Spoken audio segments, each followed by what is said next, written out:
Agus, Ketua Harian HKT Provinsi. Jika kita simak bersama-sama tadi, banyak inspirasi, banyak harapan ke masa depan untuk kita ya.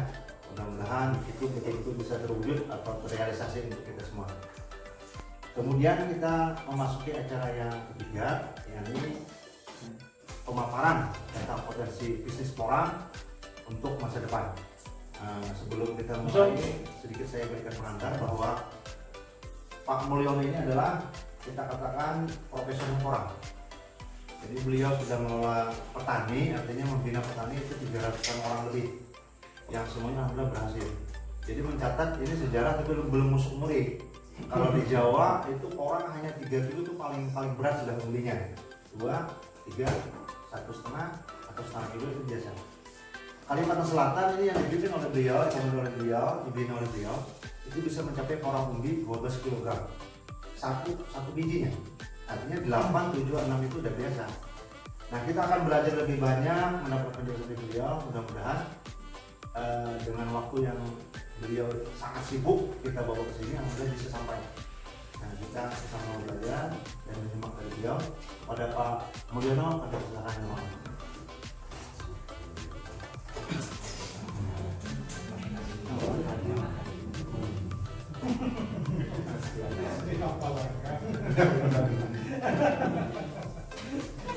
Assalamualaikum warahmatullahi wabarakatuh. Saya hormati kepada Bapak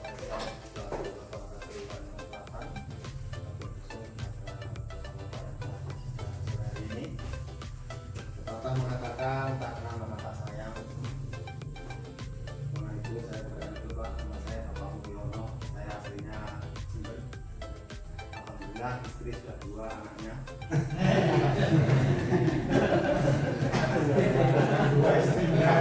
Saya kalah.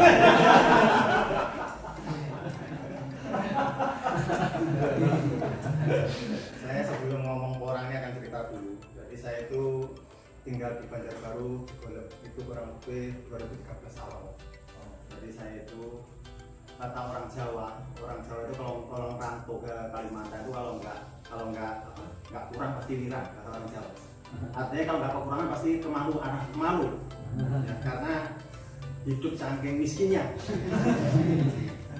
Jadi saya akan cerita dulu. Saya itu dulu pernah ditipu orang sampai habis rumah, habis mobil, habis nggak punya apa-apa. Saya harus tinggal hutan waktu itu. Jadi pakai lampu 3 tahun. Kalau kemudian nanti kalau belanja bisa masuk ke rumah saya. Jadi saya cerita di situ saya akhirnya 3 tahun pakai lentera itu Pak. Saya harus ngongkar sini Banjarmasin bolak-balik jualan ampang itu modal pun pinjam.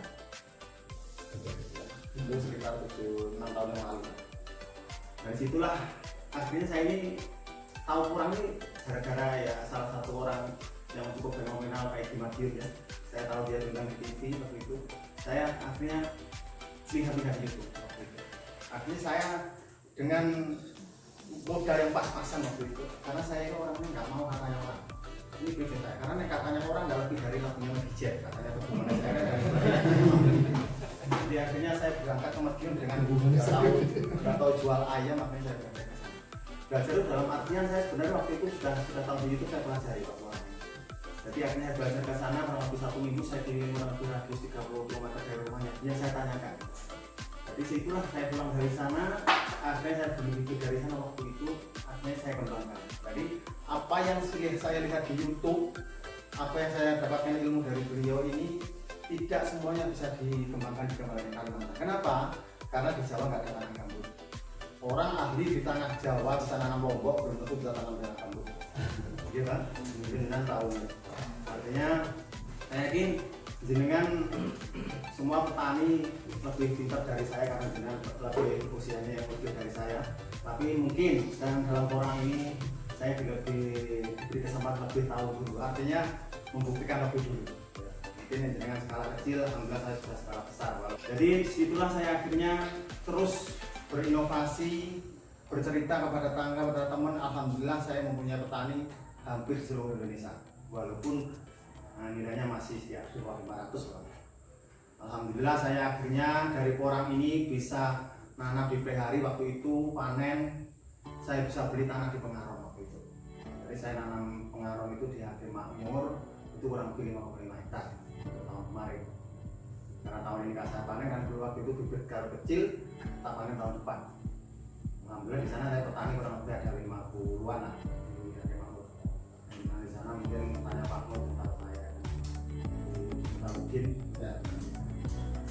Harus sedikit kecamatannya satu kecamatan yang Sungai Pinang. Ya. Nanti protes dari beliau aku nggak nyaman. Jadi situlah alhamdulillah Pak, orang ini menurut saya gini. Saya juga punya karet, alhamdulillah karet. Jadi ini menurut saya Pak. Saya telusuri dalam waktu kurang lebih 4 tahun ini, orang ini satu-satunya resikonya lain dari yang lain. Kenapa saya bilang itu? Resikonya 6 orang ini satu-satunya yaitu terpaksa kaya. Kenapa saya bilang terpaksa kaya? Karena dulu saya nggak bisa membayangkan punya uang ratusan juta.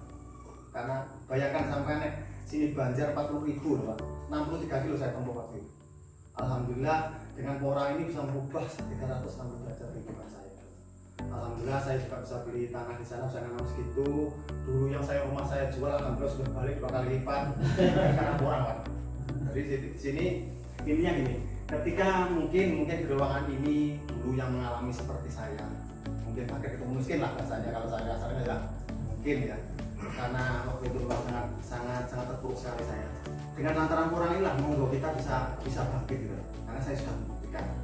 Dan kemarin saya juga sama beliau ini mendatangi salah satu petani yang ada di Parendian, dan dia nanam tahun ini menggelontorkan dana kurang lebih 4 miliar. Dan hebatnya lagi orang ini ketemu saya ini sesudah tanam 6 bulan dan habis ditipu hampir 1 miliar gara-gara masalah bibit. Jadi sini saya akan menerangkan, atau di sini saya tanya, ada yang sudah nanam orang? Ya, Kecil-kecilan. semua nanam Pak, karena memindah dari belakang. Jadi saya akan beri sedikit ilmu masalah apa sih yang disiapkan untuk tanam orang. Karena gini, orang nggak bisa jangan itu tanam syukur tinggal. Dan nggak akan memenuhi target yang pengen inginkan. Contoh mungkin di sini jenengan pengen punya apa. Kalau cuma timbe aja ya lambat. Nggak bisa. Tanam buang ya. Tanam buang bahasanya orang. Di sini kebetulan saya sudah di rumah sudah punya oven sendiri. Saya juga punya, artinya ada 2 versi yang saya ambil. Jadi saya juga, kalau ini hasil oven Pak, mereka kan bersih. Ini hasil oven. Jadi di kolam saya oven sendiri. Kalau ini habis dari matahari. Terutama yang disiapkan apa sih dalam penanaman porang? Yang pertama adalah pengolahan tanah yang benar. Kalau bahasa saya menyebutkan adalah 6M, yaitu mengolah lahan yang baik dan benar. Jadi nggak bisa jadi itu tanam porang cukup dicangkul, ditanam itu aja tinggal, nggak bisa. Harus diolah dengan benar. Yang paling bagus apa? Ya harus kita lakukan kayak nanam sapi, karena dia tumbuh. Jadi orang ketika jenengan sudah paham, bibit ini yang sudah kita alami, ini minimal 1 tahun 1 kilo Pak. Minimal. Maksimalnya bisa 2 kilo. Kalau pakai itu yang sudah kita alami. Bahkan kemarin kita mendatangi di Parendian, ini kurang hebat ya termasuk. Kenapa saya hebat? Dia dari biji bunga saya bisa keluar 1 kilo satu musim. Dan itu nggak ada di Jawa, nggak ada. Ini hebat orang baru. Nah, bibit yang di lapangan semuanya, yang banyak orang ketipu masalah ini. Ini orang ketipu ratusan juta, hampir setiap hari curhat ke saya. Ini harus kita pahamkan dulu. Ketika jenengan nanti milih bibit yang benar itu seperti apa. Ini kalau nggak paham, bibit ini ada 4 gitu. Ini 4 gitu. Ini ada apa-apa tahu ambite nggak? Tahu. Nah, itu yang paling bahaya lagi kan, banyak orang itu gara-gara ambite.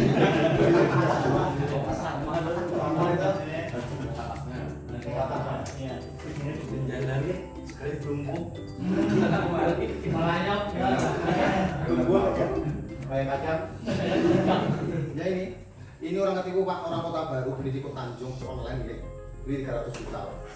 Jadi ketika video call data yang di video call, tapi ketika dikirim uang sudah ditransfer, yang datangnya ambil ini 300 juta. Jadi bibit ini kalau sekilas, kalau orang-orang baru ini nggak akan paham. Mungkin yang ambilnya intinya sudah paham, tapi ketika tiga ini tak campur dari satu, seperti ini kalau orang nggak paham, dikira ini sama. Dikira sama. Padahal ini umbi. Ini umbi. Ini harganya 70.000 paling mahal. Ini harganya sampai 200 sampai 300 ribu loh kata. Ketika ini dicampurkan ini, oke lah kalau 10 kilo, kalau satu ton bisa beli expander baru Pak. Expander baru. Ya selisihnya ini 70.000 ke 200.000 satu sama 170 juta loh. Artinya ini luar biasa. Ini bibit ini yang bahaya lagi ini nggak cuma dijual. Ini bibit ini orang cari di hutan ketika pohon masih hidup ditebang diambil umbunya, ini akhirnya kering. Nah katanya seperti hidungnya mancung kayak orang Belanda ini. Ini bahaya Pak di tanah. Ini belum kurma. Ketika jangan beli bibit ini jangan beli ini. Ini ketika dia tanam masih aja nggak baik. Inilah bedanya tanaman sama kita. Kalau kita perlu produktif biasanya perlu yang muda. Tapi kalau tanaman perlu yang tua.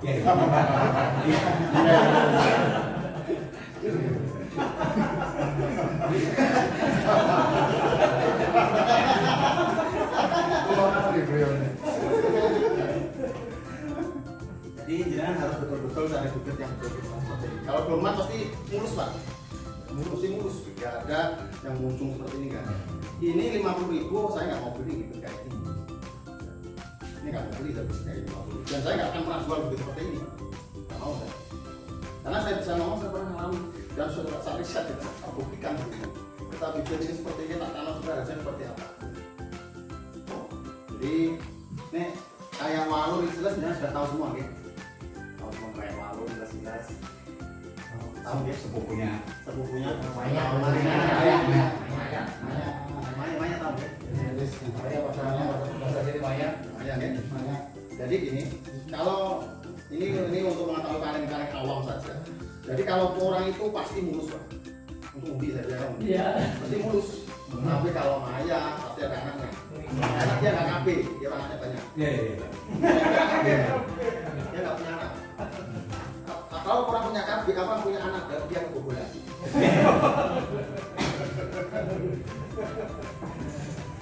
Jadi pokok harus ada ininya, pasti bukan orang. Dan ini mungkin kita mau culas bagaimana. Nanti kalau saya chip ini tak campur ini tak chip ini tak campur kasih nggak bisa.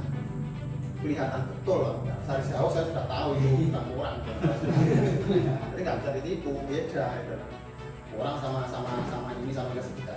Iles-ilesnya sebenarnya juga sudah laku ya, cuman harganya cuma segitu per kilo. Sekarang ini kurang lebih segitu. Ada kita beli. Ada yang sampai 25 kilo bukan malu loh, nggak selesai gitu ya. Iles, di gimana jelas yang putih ya, yang putih kayak susu. Oke, itu jelas.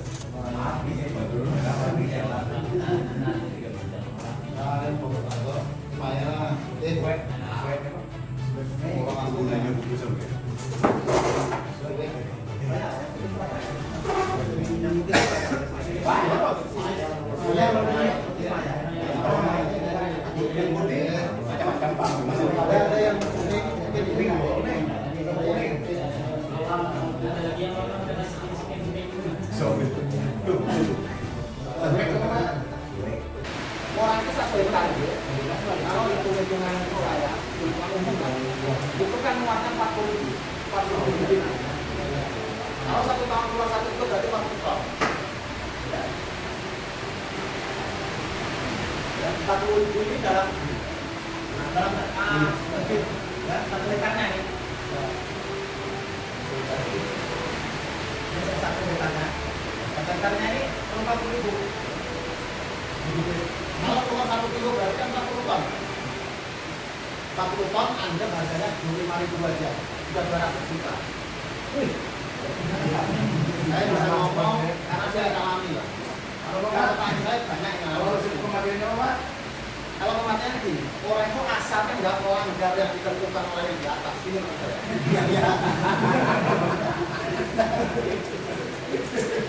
Jadi orang ini, kayak bahasa saya seperti ya, kalau sholat itu masih bisa dijamak di kosong kalau kita berpergian. Tapi kalau nanam orang itu nggak bisa dijamak di kosong.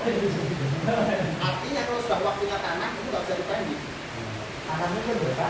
Jadi yang paling bagus nanam orang, misalkan pengalaman saya selama 4 tahun itu antara bulan 9 dan 10 itu paling bagus. Karena saya pernah nanam bulan 8, bulan 7, bulan 1, bulan 2, bulan 3. Modal sapi tulang kelinci pernah tanam juga. Jadi saya ini sebagai pelaku. Dan banyak sekali di luaran saya itu sama saya, Pak, kalau saya modal 100 juta kok kayak nanam mana ya? Yang nggak bisa kemarin ya. Jadi nanam 1 kilo bibitnya, tanam bulan 2. Percaya atau tidak, jangan coba nanam 1 kilo. Nanti sekawan bongkar bulan 6, ini jadinya nanti 2 ton. Percaya atau tidak, jangan coba. Jadi malah rusuk. Kalau susunya belum apa promnya bini kita tambah bagus, nggak kalau susunya ini Pak. Ya, Pak. Jadi yang paling bagus adalah bulan 9 dan 10. Kenapa? Jadi di waktu dia sudah hujan besar, biasanya Januari, Februari kan hujan besar-besarnya. Itu pohon minimal sudah 10. Artinya terpaan hujan itu sudah kuat. Dan itu memang nggak bisa bertoleransi seperti itu. Ada tanam orang itu yang paling bagus 9 bulan, yang paling bagus. Oh nanti tanam bulan 1 asalkan di hutan banyak yang sudah tumbuh-tumbuh cabut ini. Oke silakan. Tapi hasilnya pasti tidak bagus. Apalagi orang beli melihat di video online, oh cabutan nanti 1000, satu cabutan 1000 atau 2000. Jangan, dikasih aja nggak mau. Pasti hasilnya nggak maksimal. Buang duit sampai. Lebih baik nanam sedikit, tapi di waktu yang tepat. Daripada dengan nanam satu bulan, di waktu yang tepat. Ya, nanti akhirnya trauma nggak mau tanam orang lagi. Kok kurang tanamnya sulit ternyata. Itu karena kesalahan waktu yang ya itu yang paling bagus. Pokok tanamnya apa ya tahu nggak Pak? Kalau tanam itu tergantung ketika dengan tanahnya ditabuk atau tidak. Jadi gini, ada nanti beliau yang akan menyampaikan masalah tanam. Artinya saya akan menyampaikan masalah pembibitan bibitnya benar atau masalah musimnya tadi. Jadi gini, orang itu kalau di biasanya saya alami, saya yang perlu ditabuk ada, yang nggak ditabuk ada, dan kita bantu juga ada. Jadi nanti bisa lihat di YouTube saya sama kurang ini sifatnya. Jadi untuk saat ini memang saya sendiri hampir setiap minggu pasti diundang oleh dinas. Baik di mana TV, di Pulau, di mana-mana pasti diundang. Yang urusan orang ini, termasuk kemarin juga waktu Gubernur Kalimantan Selatan, ya, setahun yang lalu. Gitu. Jadi ini menurut saya orang ini gitu loh. Apa namanya? Saya bilang terpaksa aja gitu Pak. Mungkin dengan sekarang mungkin saya pengen beli mobil Alphard atau Pajero ya. Ketika jenengan nanam orang 1-2 hektar, itu impian jenengan saya yakin sudah dekat. Dekat sudah berani menghayal. Dulu saya mungkin untuk beli mobil itu menghayal di Kalimantan. Kenapa mereka montel lagi bisa ngomong mobil itu? Dari mana? Gitu. Rumah saya dulu itu cuma 3x4 ya, itu pun seng semua. Jadi ketika jenengan bawa roti, bawa masuk, itu ditutup matang rotinya. Saking panasnya. Saking panasnya. Kalau siang itu beli harus benaun di pohon keluar. Saking panas dari kita. Waktu itu waktu Pak Jokowi ke Sukamara itu kebakaran kan rumah saya. Jadi ini setiap hari makan asap, makan nasi jarang karena kurang. Makan hari cuma singkong aja begitu, karena susah nggak dimakan. Tapi alhamdulillah dari orang ini saya akhirnya cerita kemana-mana. Sekarang banyak petani yang sukses gara-gara orang. Mungkin jenengan yang mungkin saat ini punya karet, punya sama-sama Pak. Artinya itu jangan ditinggalkan. Tapi ketika ngomongkan di Kalimantan ini lahan kan banyak. Udah kalau di Jawa Pak, di Jawa jenengan punya lahan 5 hektar itu orang kaya udah. Ya. Ini bisa kecamatan ya, orang 5 hektar punya satu kalau di sebelah sana ya. Tapi kalau di sini ngomongkan 1 hektar Pak, hampir semua orang punya. Ya. Artinya ini potensi yang bagus untuk kedepannya. Moga kita bareng-bareng untuk menyongsong apa yang kita inginkan. Selama ini mungkin kita nggak berani pengen rumah bagus, pengen mobil bagus ya. Paling tidak istri juga pengen beli mas-masnya yang banyak. Gitu, ya. Karena saya istri-istri ya. lah dengan orang ini bisa kita wujudkan. Sekarang Pak, banyak sekali orang itu nanam dulunya ya, termasuk saya sendiri dulunya. Jadi nanam dengan 10 kilo dalam waktu 5 tahun, 3 tahun sudah bisa nanam 1 hektar dengan tanpa pupuk. Karena ini kan bibitnya sekali aja seumur hidup sampai ahli waris nggak perlu bibit lagi. Terus berkembang. Umur masih bagus kan? Iya, betul. Jadi artinya terus kan mau begini. Ketika dia nanam satu nanti kakaknya lagi. Kalau nanam ini lah umpama. Katanya kan minimal 4 sampai 5. Ya, kalau bibit ini, ya ini minimal ya. 4 sampai 5. Tapi kan dia nanam 1000. Berarti memang tahun depan sudah punya 5000 bibit kapal. Terus perkembangan terus. Sedikit. Akhirnya dalam 10 kilo itu dalam 3 tahun bisa nanam 1 hektar. Kalau sudah 1 hektar itu barulah sampai nanti akan mulai membayangkan. Membayangkan bisa beli ini, bisa beli itu.